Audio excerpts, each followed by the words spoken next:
being here. Welcome. Alrighty, so welcome, good evening. Thank you all again for joining us. I'm Erica Fuller, so I'm one of our 2 recruitment specialists here in the region within Northern New England.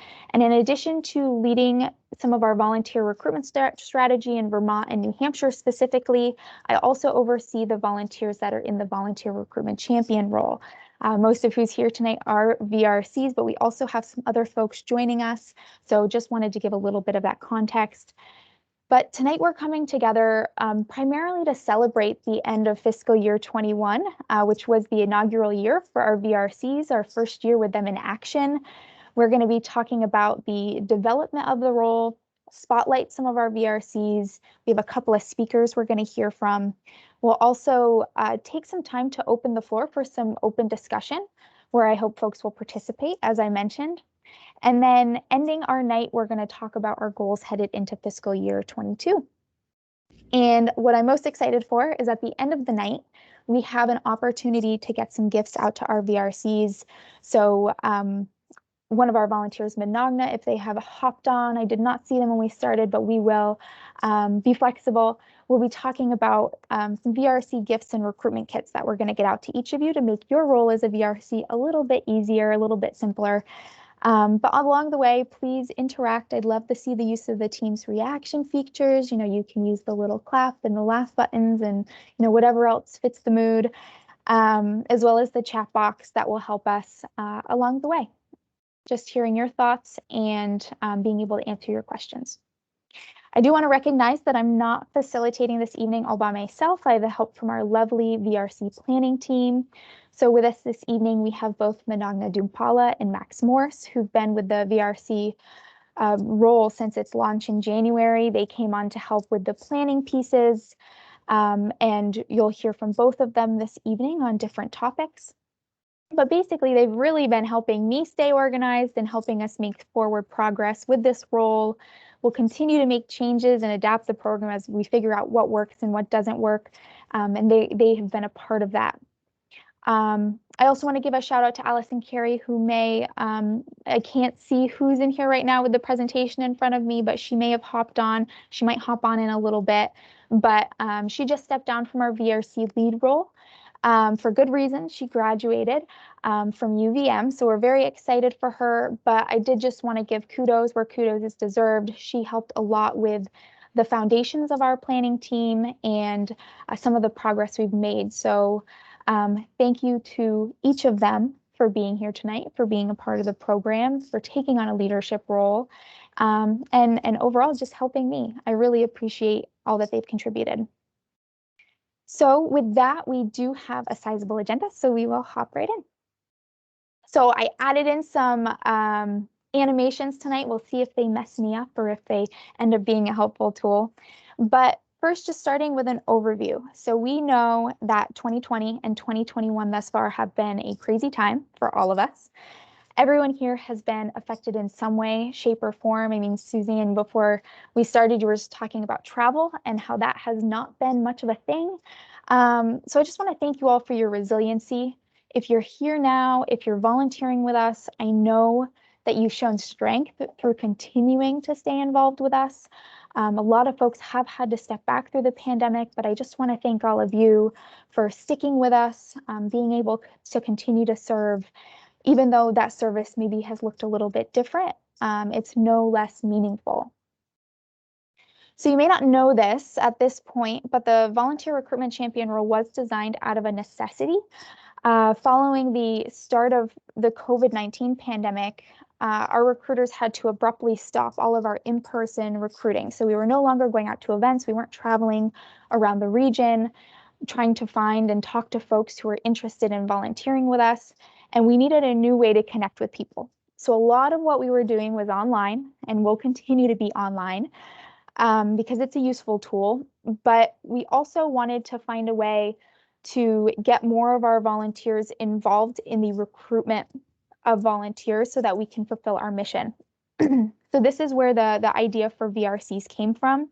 And we hope to continue to expand this program and provide more recruitment knowledge to a larger base of volunteers so that more volunteers can be out on the ground supporting our recruitment needs. And as we start to emerge out of the pandemic, we're going to continue this VRC role. So just because, COVID's going away, because mask mandates are going away, because we're going to be doing more in-person events, that doesn't mean we want to get rid of our VRCs. We want to continue building this team because we've just seen that it can be a really useful tool and help our recruiters, Paula Coyle and myself, really expand our reach and our ability to hit more communities. And we're really grateful for that opportunity. So VRCs is going to be something that we hear more and more about in the region and try to create more of a buzz about, get more folks involved, create a little more structure for you all, more tools for you to have access to. So we have a busy year ahead, but I wanted to give a little bit of that background of how that role came to be in the first place. And I'm really glad to have each of you here with us to celebrate our first 6 months with this new role. It's been the first of its kind, and it's been something that we've been sharing with other Red Cross regions and divisions, and we've been excited to share this concept with those other Red Crossers. And we're really excited to hear what they do with the role, because my hope is that we're going to hear about other regions that are trying it out. They're finding things that work and don't work. And we're going to be able to bring some change back to our program and make updates and make this role, a better version of what it currently is. So next, we're going to just chat a little bit about our year in review. So Max is going to report out some of our team's accomplishments over the last 6 months. So Max, I'll turn it over to you. Hi. Hi. So since launching on January 11th, we've signed up 28 VRCs. Together, they logged 25 hours of engagement and 38 activities. These activities have primarily been a mix of bringing in recruitment materials to blood drives, hanging flyers in the community, referring friends and family, and sharing local recruitment posts on social media. This is amazing, and the efforts of just a small portion of the team. As we move forward, our plan is to engage more of our VRCs and multiply these efforts. On that high note, we would like to spotlight 2 of our VRCs for leading the PACS metrics and being a role model for what this opportunity is all about. For that, I'll pass to Erica. Yeah, thank you, Max. I appreciate that report out on some of those numbers we've seen so far. It's really exciting to, be encouraging VRCs to get out there and do activities. And then when we get those tracking sheets back to us, it's always, just exciting to see what you all have been doing. And Max is the person behind the scenes who's been tracking that information so that we can keep a handle on it, so we can understand our impacts, so we can start to understand some correlations between activities and boost in recruitment numbers. So I appreciate Max's help with that behind the scenes. But as they mentioned, we are going to spotlight a couple of VRCs tonight. And I want to note that we've started with 2 VRCs that have really gone above and beyond in the number of activities that they've completed. They're really leading the pack. But we plan to spotlight more VRCs as we move forward. There are, a handful of other folks that I could have shouted out to tonight who have been doing some wonderful work. You just can't spotlight everyone in one night. We're going to spread the love throughout the year. But first, I would like to highlight Suzanne Doherty-Funk. I just want to thank you, Suzanne, for going above and beyond. We'll be hearing a little bit from Suzanne tonight as a speaker, talking about some of her tactics, but she really has gone above and beyond. I want to recognize that she has logged 20 activities up to this point. She will very soon be receiving her Volunteer Recruitment Champion pin, which is a milestone for us as our first VRC who will be receiving that. So I want to give her kudos, and I want to just share that I take a lot of comfort in knowing that Suzanne is out there really championing the Red Cross mission. You know, I regularly see that she's interacting with our Red Cross social media. She's sharing posts, she's liking posts, she's helping us get that reach a little bit further. And I know that our communications team really appreciates that as well. So thank you, Suzanne, for these efforts. And I guess before we move on to our second spotlight, Suzanne, can you just share, you know, I know where you're based right now. We were just chatting about that, but just for everyone, where are you based? What roles do you hold with the Red Cross? And then how many years have you been involved with us? Okay, so I'm based in northern New Hampshire, and I am DAT lead for the Lakes region, also known as Laconia DAT. I've been involved since 2017 with the DAT, and I've also wear a ton of hats because living in New Hampshire, I'm retired, and I don't hike and I don't swim, so I volunteer for the Red Cross. That's awesome. Thank you, Suzanne. I appreciate you sharing that. If you don't have any other hobbies, make the Red Cross your hobby. That can be your recruitment tool out there, folks. Okay, I got to make sure you understand. I also knit, and I have knitted several hats for DAT members and for blood associates. So yeah, that's a big one too. I knit. Awesome. Yeah. Be careful putting that out there. Once folks find out, they're all going to be sending their requests your way. And then our second spotlight tonight, we have Lorraine Duclos. I did see Lorraine hopped on the call. Thanks for being here, Lorraine. So Lorraine was our very first VRC when we first launched the program in January. She probably didn't even know it at the time, just because it was such a new role. And she's really kept her momentum ever since joining. Lorraine's a Mainer, and actually I stole this photo. I found it on Facebook back in 2019. Lorraine collaborated with the communications team and did a little video on our social media before deploying on a disaster response. And I just wanted, I thought it was a great photo, and I wanted to share that tidbit because one of the great ways that you can support as a VRC and support our recruitment efforts is by being willing to share your volunteer experiences. So whether it's with our communications team or if you complete our Share Your Red Cross Story form on Volunteer Connection under the I think it's under the My Chapters tab. Those are great ways for us to identify stories that we can use to inspire others to get involved with the Red Cross. So I want to thank Lorraine not just for doing that project with communications, but for her involvement as a VRC and really going above and beyond. Lorraine, do you mind just sharing with the team where you're based in Maine, what roles you hold with the Red Cross, and how long you've been involved? Hi, well, I'm based out of Oxford County, and I've been involved since 2017. I deployed nationally for disasters. I did not deploy this past fall because of COVID, but I have deployed in the other seasons. And I also do DAT for Oxford County and VRC. So I keep busy. And unlike the previous speaker, I do hike and swim and do the outdoor stuff too. I don't knit. Awesome. Thank you, Lorraine. So a little virtual round of applause for these two. Thank you. Those are our spotlights for the evening. Two outstanding VRCs. And again, I want to highlight more as we go forward. So just keep an eye out. We'll be giving shout outs and just keep up the good work, everyone.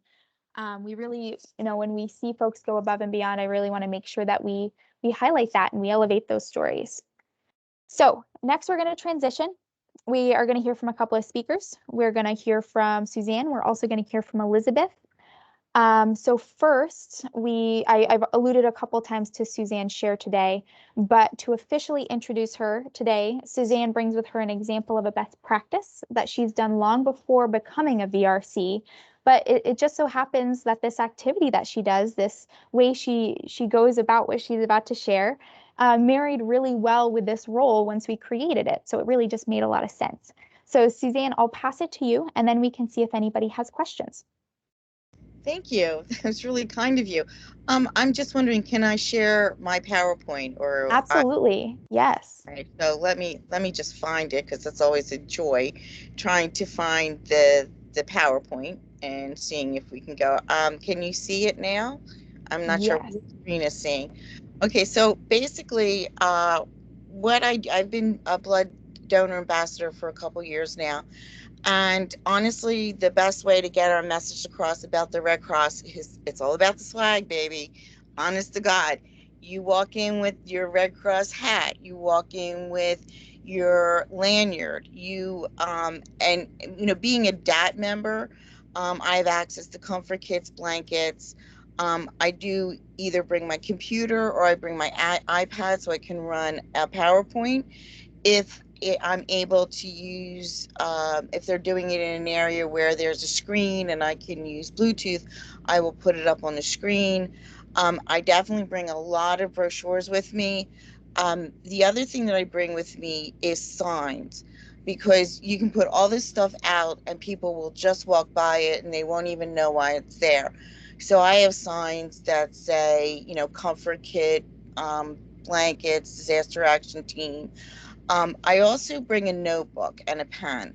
I don't have a sign-up sheet. I found when I did the sign-up sheets to see who was interested in being a Red Cross volunteer, people just kind of ignored it.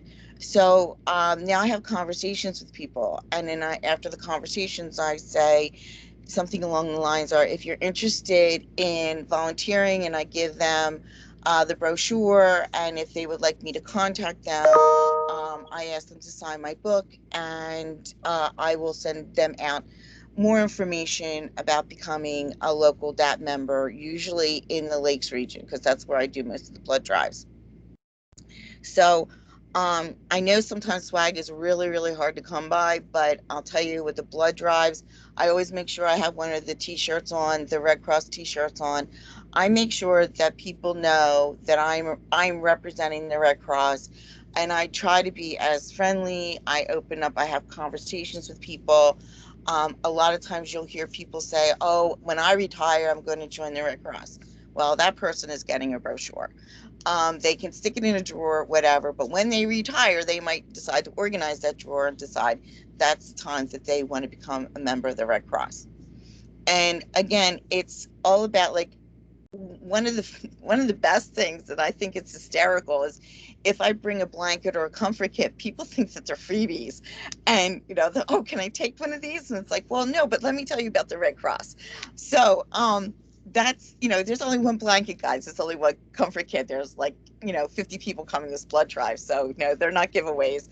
And people seem to be very interested in having conversation about the Red Cross, and especially blood drives. People really just think of the Red Cross as the organization that runs blood drives and does national disasters. They don't really know about the local disaster action teams.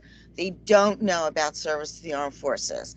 They don't know about our preparation classes like Pedro, which I absolutely love, and I tend to share a lot of those videos on my Facebook page.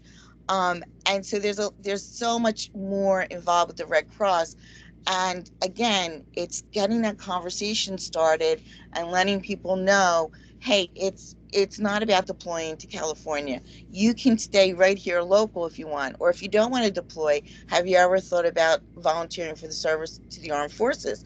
And just giving them a brief synopsis of what volunteering for the Red Cross really entails. And sadly, when I joined, it seemed like the Red Cross was siloed. You did disaster action team, you didn't do blood services, or you did service to the armed forces and you did nothing else. And now we're finding that we're sharing more and more with the other organizations and kind of breaking down those walls and traveling to other areas of the Red Cross and putting your hand up and being not just a recruitment champion or disaster action team or blood donor, but also doing cold calls for service to the armed forces, or thank you notes, or just there's just a large variety of things that you can do.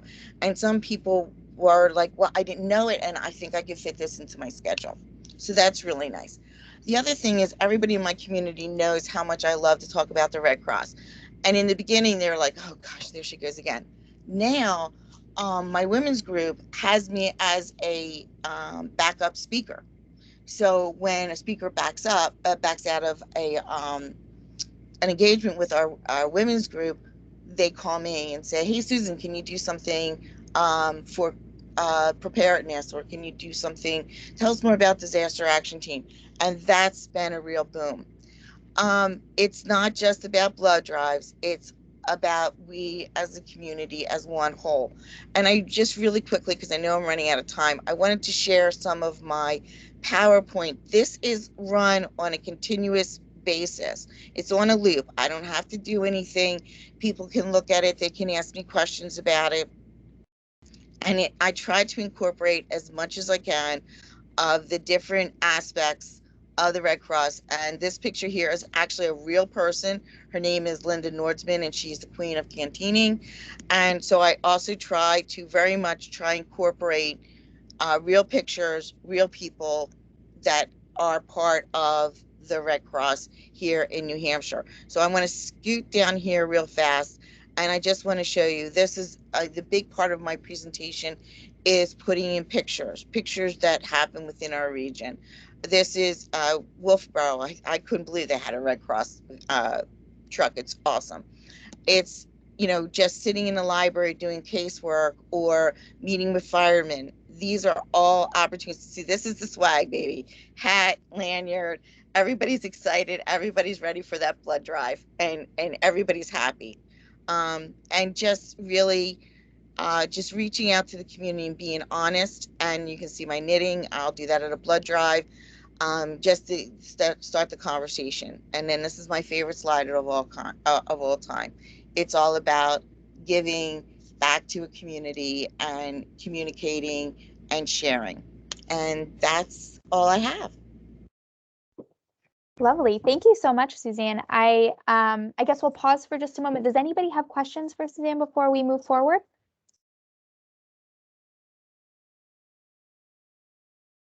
Steve has made a nice comment in the chat. Yeah, go ahead.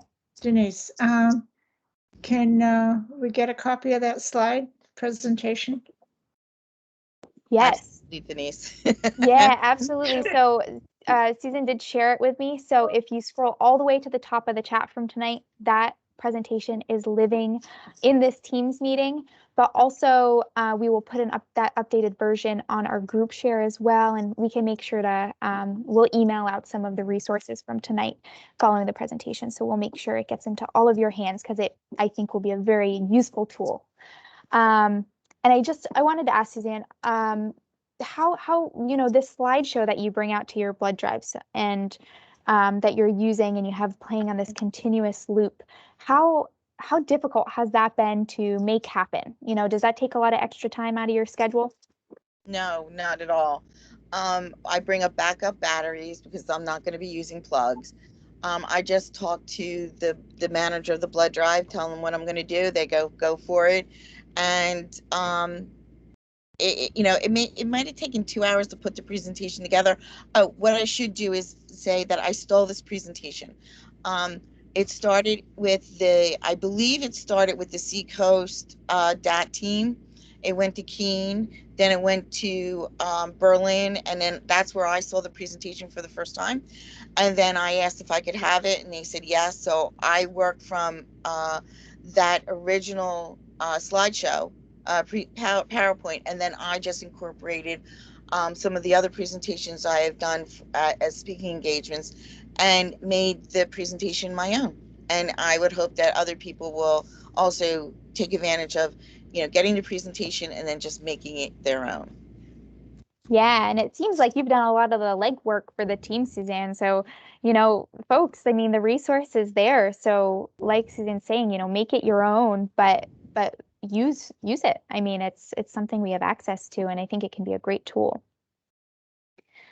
And I just want to say, how much I love this concept. It makes a lot of sense to me, and I hope others are resonating with it, resonating with it as well.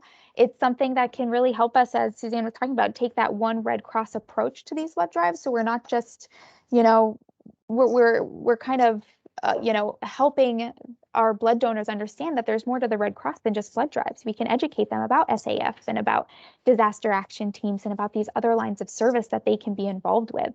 So I think that that's really wonderful. And thank you for taking your time and sharing this with us, Suzanne. I really appreciate it. You're welcome, and thank you for the opportunity to share. Absolutely. So next, very excited for our next speaker as well. We're going to hear from Elizabeth Morrison, who is based in St. Johnsbury, Vermont. Elizabeth has been volunteering with the Red Cross and specifically our recruitment team here in New Hampshire and Vermont since February of this year. And she's bringing with her today some tips on how we as recruiters can be and as Red Cross representatives, it can be more inclusive of the queer community when we're out in these larger communities and we're recruiting and we're talking about volunteer opportunities.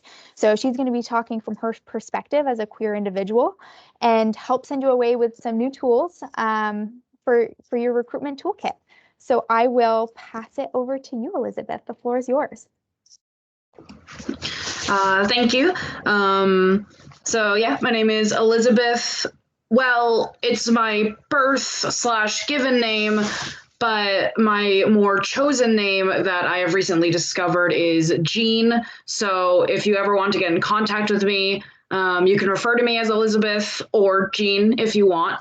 I am part of the queer community, and it's been a really big part of my life, and I've always wanted to advocate for it as much as I can, whenever I can. And so when Erica came to me with this opportunity to give this presentation, I felt really honored. I felt like a lot of trust there. And so it's just a really, like, it feels good to be able to both help others, help my community to, like, make them feel more safe out there in the world, but also to help a place like the Red Cross to become a much more safer, welcoming, inclusive space for queer people. And so I'm going to talk about a few key points here, dismantling the big three ones that will sort of like tie everything together here. Will be dismantling presumptions about like queer people, our identities, our history, just our whole community basically. And also promoting everyone here to go out and learn more about our history, because it is, much like the flag itself, it's a very colorful history. Sometimes it's a little darker, sometimes it's much more bright, and it's far more out there than just America as well. We're everywhere. Queer people are everywhere in our everyday lives, whether you realize it or not.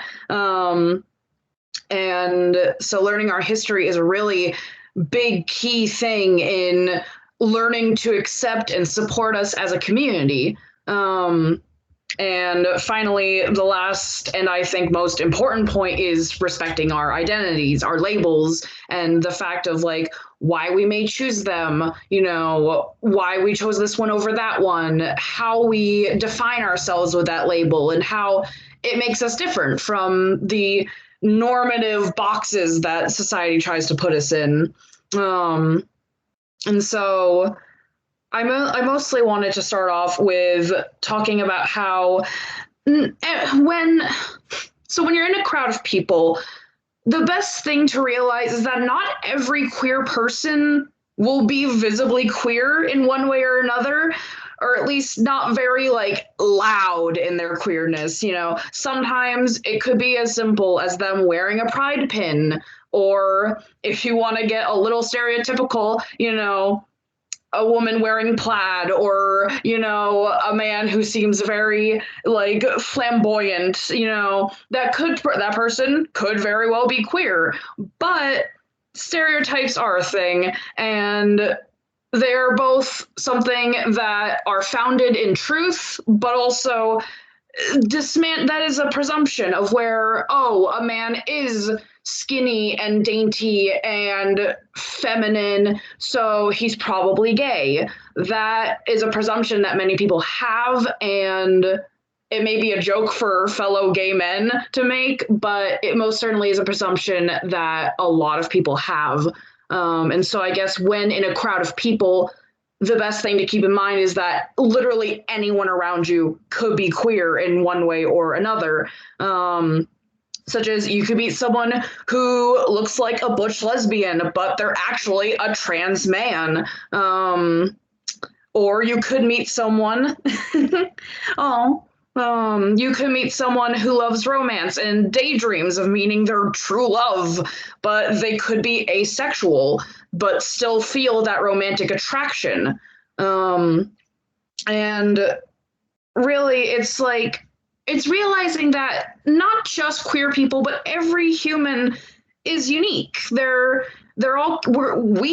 all capable of defining our existence in our own ways. We're all, poets to our own stories. We are all capable of just designing who we are and writing out how we want to live life. And that is really one of the biggest things to keep in mind with queer people, is that we are all just trying to find our own ways to express ourselves, to define ourselves, to make ourselves stand out in a crowd, or not stand out in a crowd, because some queer people don't really want their queerness to be noticed. Some of them may still be in the closet. And so if you suspect someone may be queer, it may not be best to go to them and start talking to them about it if they haven't given you explicit permission or they haven't shown that they are comfortable with such a thing. If they give the go ahead, then go ahead.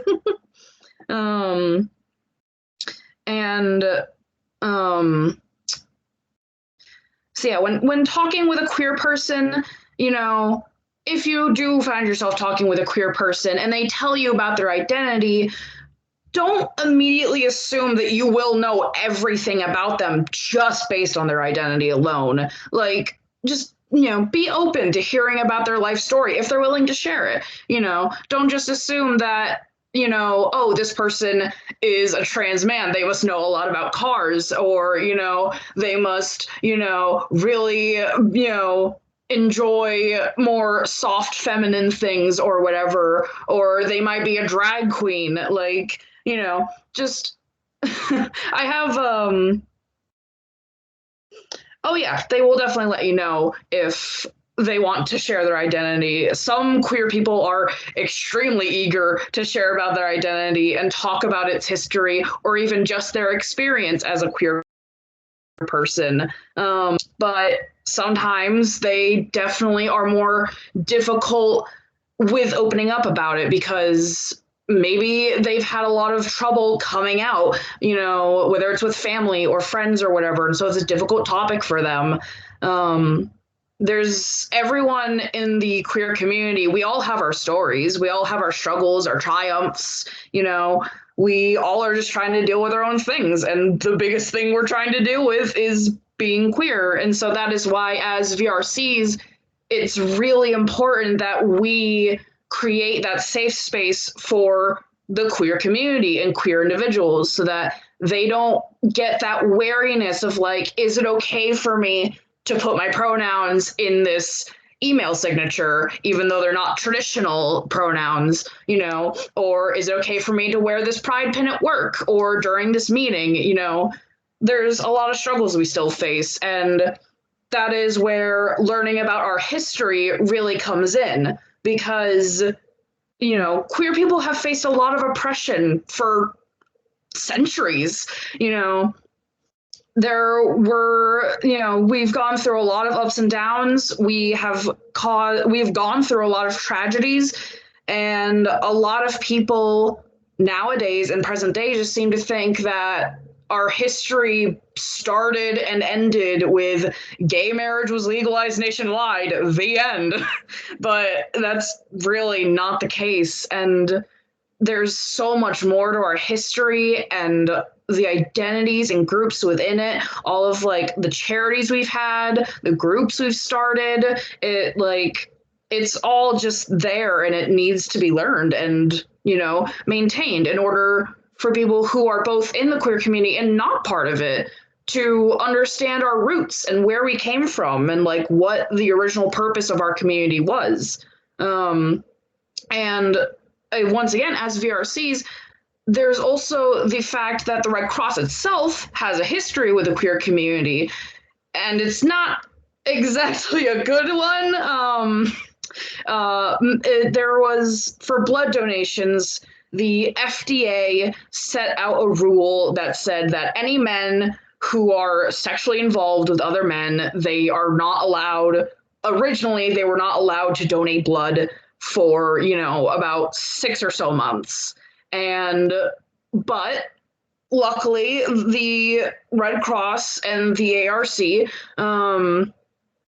they've acknowledged that this is harmful, and they're advocating for a change in this regulation from the FDA to sort of point out how it's just wrong. It's not right. It's homophobic. It's harmful to gay men who do want to actually help other people, and changes have been made. I believe Erica told me that it's now been lowered to 3 months now rather than 6, which in the queer community, any progress for us is a win. Like, anything is amazing. So having 3 months less to wait is still not ideal, but it's better than, them turning around and being like, well, now you have to wait a whole year. And ultimately, because of this, some queer people may be a little wary of the Red Cross because they may hear the Red Cross and think, oh, that's the volunteer charity,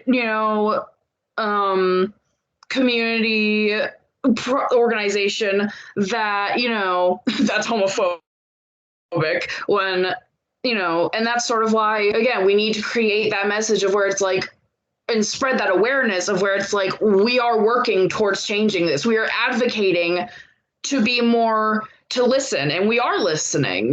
Red Cross is listening. They see this, and I don't speak for every queer person, but I'm sure a lot of us, we do really appreciate that these changes are being made and that it is being made more accessible for us. But even outside of the Red Cross, our history is so, it's so much richer, and it's still happening. Our history is being made every day.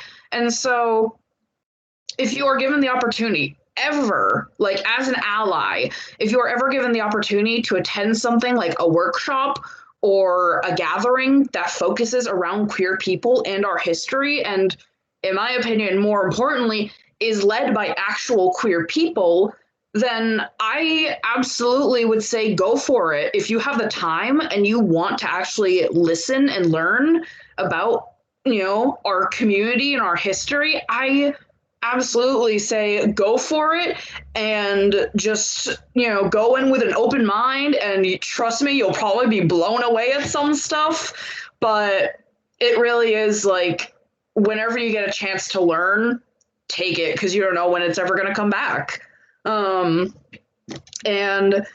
But with learning our history, I will have to say, because we've been oppressed for so long,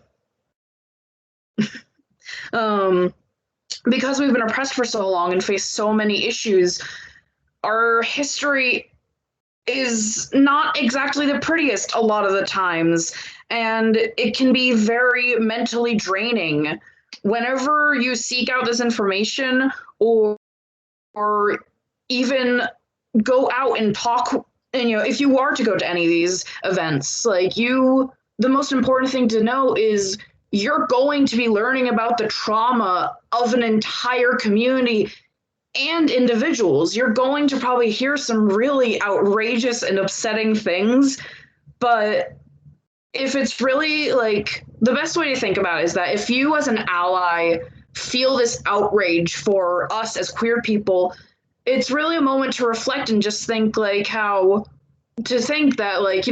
this is just how we live every day. It's simple to go to a workshop and for 3 hours and then go home and yeah, you learned, but for a lot of the queer people who are there, they may have to go back to a household that's not fully accepting of them, and they may even have to lie as to where they were. When I was in high school, I was part of my sexuality and gender alliance. We would go to Summit, and it was this annual thing where they would have queer prom, and like it was a huge gathering for queer youths. And one year we had this person, and they were worried that they wouldn't be able to go because they would have to lie to their parents as to where they were, and because they weren't out to their parents and they couldn't come out to their parents. And you may see queer people at these gatherings, but and being out and loud about being queer, but they may have to go back to a home or some place that isn't as accepting. And it's just a reality that a lot of us live. And to learn our history is to have to face that fact of where it's like our lives are not always the most ideal, and it is it's a mentally tasking thing to do and to read about and research. But again, there are good things. There are most definitely, I would always, honestly, if you ever want to see 2-minute warning. Okay, I'll try to wrap it up. So when speaking with queer people, or really anyone, one of the biggest things you can do is to use inclusionary language, which is, rather than assuming everyone uses binary pronouns such as he, him, and she, her, I absolutely would encourage you all to use they, them pronouns instead until you learn what their preferred set of pronouns are. Sometimes people do just use they, them pronouns. It can be used as a singular pronoun. And if you ever want to go a step further and with your inclusivity, you can get your own you can give your own pronouns when meeting other people. You can put it in your email signature or on your name tag, or even when you meet someone face to face, whether it be digitally or otherwise, you can give your pronouns such as, hi, my name is Jean. I use he, him, she, her, they, them pronouns, stuff like that. And with this, the person you're meeting doesn't even really have to be queer in order for you to give your pronouns. If anything, by giving your pronouns to just about anyone, it normalizes sharing your pronouns. So there's no stigma around it where it's like, oh, if you share your pronouns, then you're queer. It helps to normalize it and, make it a little less awkward. And whenever someone gives you their preferred name and pronouns, be sure to use it as much as you can. And if you mess up, if you use the wrong pronouns for someone, just quickly correct yourself, apologize very quickly if you want, and just pretty much move on in the conversation. Yeah, that's the most important thing is with pronouns, it's don't be afraid to get things wrong. That's one of the biggest things ever. Don't be afraid to be wrong, but don't be afraid to take criticism either. Because it basically is all about respect at the end of the day, and just showing your love and support to us, which outside of June, what is most important is you continue to show your support to the queer community. During June, corporations, big and small, they love to slap rainbows on everything and call themselves the biggest supporters ever, even though if that's extremely factually wrong. And then on July 1st, all those rainbows are ripped down and hidden away, and it's never spoken of again. But for queer people, we can't really do that. Our pride is year-long. We don't just stop after June, and we don't start at the beginning of June. And as allies, that should be the same thing. Support should be year-round. It shouldn't just be in June, and then July 1st it's like, yeah, whatever. I don't have to I don't have to wear a rainbow pin anymore. And so to show your support for us year round, the best way I could suggest doing so is to just show it. Wear your diversity training pin. You know, put a pride flag sticker on your bumper car or the bumper of your car. You know, or even just a sticker or on your laptop or just something like that. It could be small, it could be big, but as long as it's visible to people around you, where you're not trying to really hide it, you're making it obvious that you are an ally, then that's great. That's enough. You're signaling to queer people that you see us, you hear us, and you accept us. And that's basically all it means to be an ally. And I'm not sure how much time I have left, so I'll very quickly go over this. But I do have some resources in the next slide that basically these are some resources you can use.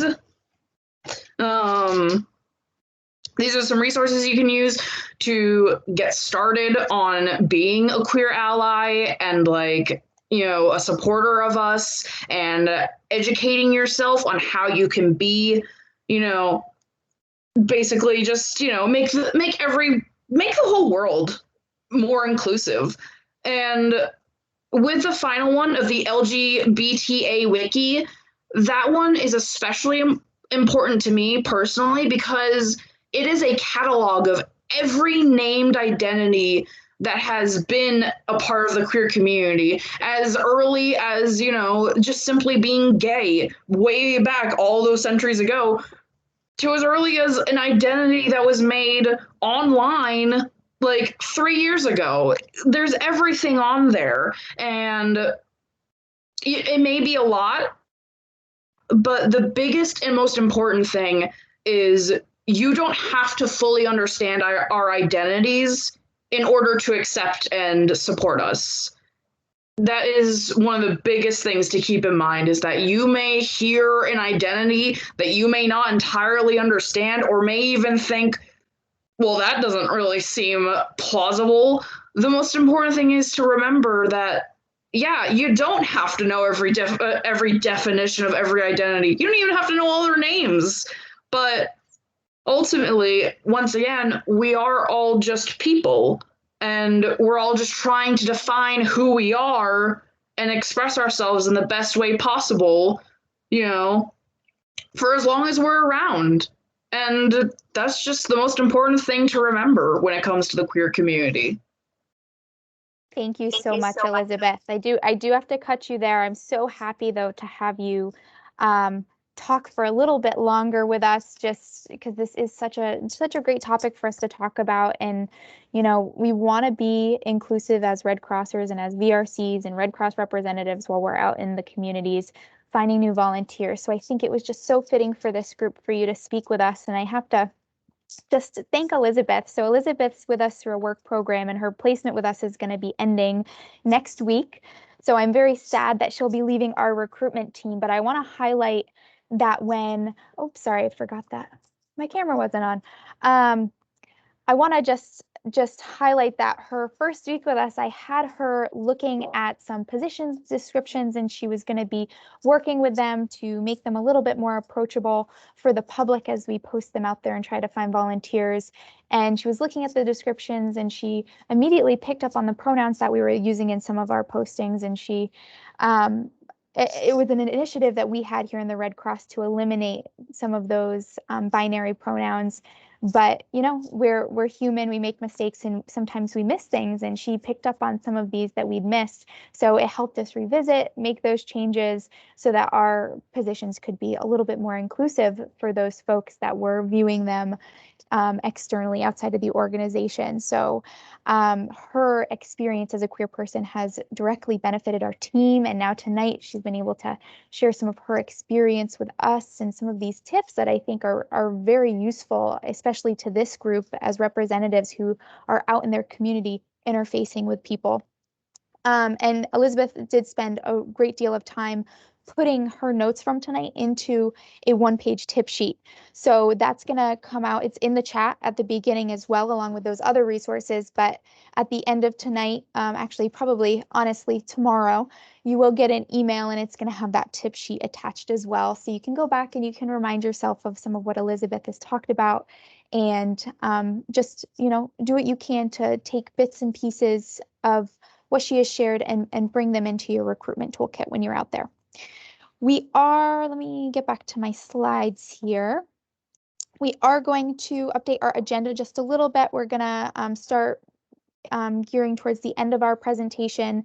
We did have some little bit of a discussion plan for this evening. We are going to cruise through. I'm sad not to take the time to have more of an open platform chat, but what I'm going to say is that at the end, I have our feedback survey that I'm going to toss into the chat. If you have anything along these topics that you want to share, please, let me know what your best or favorite practices have been so far, or those activities that you found yourself avoiding. Have you been planning for future activities? Are there any challenges or learning experiences you've had along the way? One example could be when I was first putting up flyers in a community. I walked into a Planet Fitness and I asked to put up some flyers, and they were like, no, we don't allow outside marketing. And knowing that that's a large business that has many locations, I write them off my list. I know not to stop there now. And that was just something that I learned along the way. So there's little things like that we pick up on. And then if you have any ideas for future activities or ways we could switch things up, I'm all ears. Our whole planning team is all ears. We want to hear your thoughts and your suggestions. So you can throw that into the feedback survey when we get that into the chat, but also our group share is a great resource. We have been filling that out with different tools for you all, flyers, photos that you can use on social media. We even have a couple of discussion boards started, and you're welcome to start your own discussions on there, and we can begin interacting and using that as a place to catalog some of these conversations we're having. So I do apologize, but we will have more time for discussion in the future as well. I'd like to start a plan to get this team together on a more regular basis. So I'm going to take a moment to talk about next year's goals. So just looking ahead at the upcoming year, we want to continue to grow this team, but we want to grow this team in a way that's going to be strategic and beneficial to our mission delivery. So we have some communities that have been identified as places where we struggle a little bit more to recruit volunteers, whether it's because it's a really rural community, whether it's because there's a lot of organizations in that area and there's a lot of folks looking for volunteers, so the market's just really flooded. Whatever the reason, it's a little bit more challenging, and we need folks on the ground who are really being champions, who are helping us get the word out about our needs, who are helping us get our opportunities more visible in the community. So we're hoping to bring on 5 or so more VRCs to hit a goal of 30, a team of 30. But we want some of those new folks to be from some of these harder to hit areas. So I'll name a few. This is not an all-inclusive area list, but I'm thinking Rutland County, Vermont is a great location. Hillsborough County, Cheshire, Carroll, Rockingham counties, all in New Hampshire. Androscoggin, Cumberland, Penobscot over in Maine. Those are areas where we could just use additional presence. So if you are from that area, if you know other Red Crossers from those areas, let me know. Drop their name to me. If you think that they might be interested, I will reach out to them. You can reach out to them. We can try to get them on the team to join us. So that's our first goal. We want to build our team a bit more. And then we also want to get more VRCs active and participating. So we have a core group of VRCs right now that have been very active. Just you folks here being here tonight shows me that you are some of those folks. You're part of that group. You're reading those emails that I'm sending to you. You're listening for updates. You're attending presentations, workshops. Scheduling check-ins when they're available. I want to get more of our VRCs participating in those offerings and really just staying engaged in the VRC role. And from the very beginning, we've advertised that this is a role that's not meant to be a heavy lift. We don't want it to be very time intensive, but and rather than saying we want a daily or a weekly expectation for hours, I do want to move towards a format where we can expect participation on a monthly basis. So, monthly, you're getting out there and doing at least one activity. And some of you are going to be out there doing multiple activities. But for others, that one activity is really going to be kind of a new format for them, and it's going to get them out there a little bit more regularly. So I want to put that out there. So we will be creating some new resources to help make that a little bit easier for you all. We're putting together some tip sheets on how to go about certain activities so it can take out a lot of the guesswork and you know exactly what we're expecting, and then you can take it and you can put your own spin on it. So more info to come on that, and I'm just going to keep chugging because I know that we've hit time. I'm not going to stop to talk about recruitment needs. I really just wanted to take a moment to highlight our recruitment and screening report that's going to be having a new look in the new year. Seeing as we don't have time this evening to chat about it, what we're going to do is when that new look is available, I can't preview it with you all because it's still in creation, we will set up a lunch and learn so you can come and you can hear from our recruiters, Paula and myself, members of our team, on how to navigate that tool, how to use it, how to interpret the information we're giving you about our recruitment needs, and then turn around and do some VRC activities that you can track and support the team. So I know that was quick, but we'll stay flexible. And then what I'm excited for is that I understand that not everybody has printers at home. Not everybody has access to Red Cross swag and recruitment materials. So as a part of your end of year gift, what we have done is we have a couple of items we want to gift to you as VRCs to help you identify yourself when you're out in the field. But then we also want to equip you with recruitment materials. So we've created a survey, and let me put that survey link in the chat. Otherwise, I will forget. But let me do that now because it is time sensitive. We want to get these requests in before the end of the week because we have a little bit of ordering we need to turn around and do, and we need to get it in before the end of the fiscal year.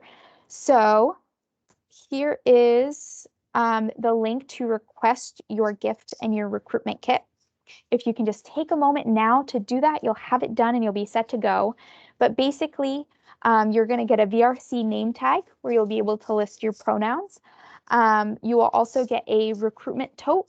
And in that tote is where we're going to step in and supply you with recruitment materials. So you'll be able to request exactly what you want. We have some swag items that you can pick out and say, yeah, I want to have this in my kit.